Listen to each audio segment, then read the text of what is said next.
I'm here with a new series, I think, that I'm going to be doing probably about once a month. I'm going to call it Witchtok and Tea. I'm going to tell you about some of the things going over on Witchtok going on so that you don't have to go over there and subject yourself to some of the things that I'm seeing going on over there. So I started a TikTok a few months ago when it was mostly to make little videos of tarot readings. But of course, TikTok suggests to you videos, and there's like if you're not on TikTok, there's like there's two like home pages in a way. There's one of people you're following, and then there's another one called For You where it kind of suggests videos to you that you might like. So this is where I'm seeing some of the concerning things, because obviously because of the content I produce, it shows me a lot of witch talk type things. And there are a lot of people making really great content over there, but it is vastly outnumbered by the amount of garbage that is there. So I'm going to wade through the garbage so that you don't have to. So I'm going to call this series Witch Talk and Tea. I'm not drinking tea today. Today I'm drinking a cherry Coke, but it's a caffeinated drink. It is hot outside. I do not want a hot tea at this moment. So a cold drink is what I'm going to be sipping for this particular conversation. So I did do a video a while ago talking about sort of the whole cancel culture and cultural appropriation, and some of the I did another one where we were talking about some of the problems quite generally with TikTok. So I think what I'm going to do is each month just feature one of the problems that I'm seeing going on.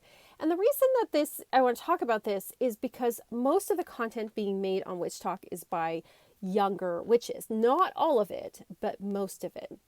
And so I am concerned that there are certain trends going on that may have implications for sort of the future of the witchcraft community, and I think it's important to talk about these things. Now, I want to be really clear. Again, it is not all people in the younger set, and by younger set I mean 25 and under. So a lot of the stuff I'm seeing is being made by people between the ages of about 16 to about 25 or so that age group there. And there's also a lot of young people in that age group who are making really wonderful, amazing content and talking about important things. But I am noticing an overall trend where I'm seeing some of these ideas and things coming from younger people. And I think like, oh, what does this mean for our community? So the one I want to talk today is about anti-intellectualism and about there's an anti-book sentiment going on Witchtok. And for someone like me who came to witchcraft in the beginning of the 90s, that is like almost unfathomable because there was no internet when I started doing this. And when the internet started, it was not obviously what it is today. So when I was young, the only way you could get knowledge about witchcraft is by books, because people were not very open about their practice. It was definitely not as common as it is today. So trying to find someone to teach you was almost impossible. So books was our source of knowledge, and there was this surge in witchcraft books in the mid to late 90s, which was really wonderful. And I remember going to the bookstore and we'd search out the new books, and it was just, it was really great. And books is how I learned to do what I do, and also by practicing with friends, trial and error, all of that kind of stuff. Now, these days, obviously, we have like social media and the internet is just very, very different. So I don't expect the younger audience to automatically just go for books, because there's YouTube and podcasts and all sorts of sources of information, which I think is wonderful. It's great. There's more information there. But what started to happen is we have a whole group of younger people who there's like a segment of that group that hasn't read any books at all. And they are against books, relearning witchcraft from books. And that is really weird. And it's concerning. So the first thing that I'm seeing is there was a hashtag developed by, I believe her name is Georgina Rose, and I'm going to put a link to her YouTube channel below. It's great. It's called Dat Darling, and she talks a lot about occult history, and she talks about different, she talks about Thelema, she talks about the Golden Dawn, she talks about all these different ceremonial type of occultism, and she's one of the young people making great content and is very well informed, and I quite enjoy her stuff. And she made a hashtag called Defend Occult Books, because what we're starting to see on platforms like TikTok are people, first of all, there were people saying the books shouldn't cost money. Okay, cost to make books, first of all. Publishers spend money making the books, they distribute the books, they're not free, and also authors deserve to be compensated for their time and their knowledge and their work. So, this idea that you shouldn't have to pay for books is very strange, and I think quite honestly very idealistic and not very sensible at all. You have to pay for books. Now, if you're in a position where, maybe economically you can't really afford books, like, fair enough. There are these things called libraries, though, that you can go to, thankfully. And I know they're not always going to have like the latest and greatest, but they are going to have some books, and most libraries will have an occult section.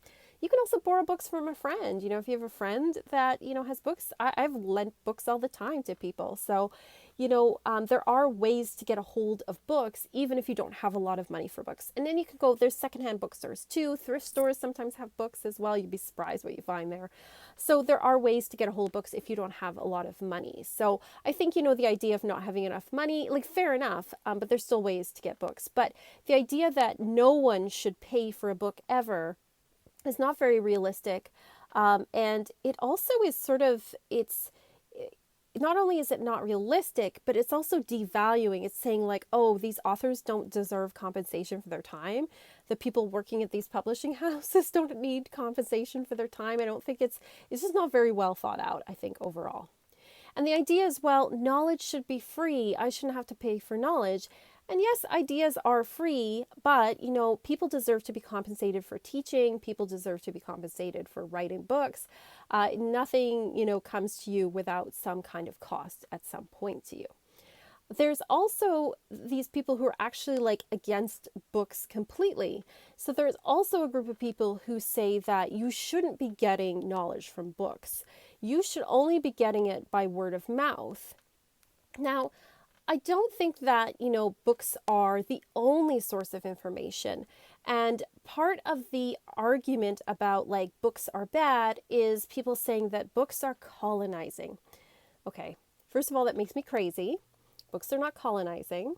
Books are a way to share knowledge, and anyone can write a book and anyone can read it. So not in that sense that it's not. It's very democratic in a lot of ways. But saying, oh, the written word is like white supremacist, which first of all is like a crazy argument.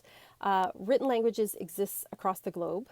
And yes, there are cultures where things were passed down orally, and there's nothing wrong with that. That's not saying it's worse than written language. And there's nothing wrong with learning things orally from someone either. It's a valid form of learning. Of course it is. However, in our day and age and the culture that we live in, we don't live in a, smaller tribal society anymore. The best way to distribute knowledge out to a large group of people is things like books, or these days, we have like podcasts and videos and stuff like that. Those are all valid forms of distributing knowledge as well.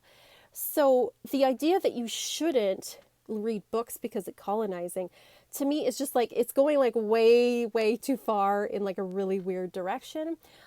There's nothing wrong with writing books. And in fact, I think that these days there is more of an emphasis on, a lot of publishing houses are publishing more and more stuff from, authors that aren't, like Western or European background. There is more of an interest in cultures beyond that. And I think that's wonderful. That's great. If the more the merrier. And I think the more knowledge we have, the better. I even saw somebody arguing that learning the classics, i.e. as in like Greek and Roman literature and history, that the classics was racist and white supremacist. Okay. There's nothing wrong with learning the classics. Now, if the only thing people ever teach or learn is the classics and they cut out everything else from any other culture, yeah, that's a problem. But I think, these days people are getting more and more aware of those issues. And I think that, bringing in more knowledge and awareness from other backgrounds and other parts of the world is really important. I think that the more we can all learn from each other, the better, right? But it's not about tearing one thing down to try to build something else up. We can all build each other up together, is what my personal point of view is. So there is this very like anti-intellectual, anti-written word, anti just it's very, very strange to me, because to me knowledge is something that is meant to be shared and explored, and it doesn't matter what your background is, or who you are. That should be available to everyone to explore and learn from. And I think the more we can learn from each other, the better. But I think it's part of, there is a movement towards this spiritual ethnic segregation, which I'm completely and totally against. And it's a very, to me, it's very strange. And like, segregation never turns out well, people. Like, it never goes well for anybody. So it is like a very, very strange type of thing.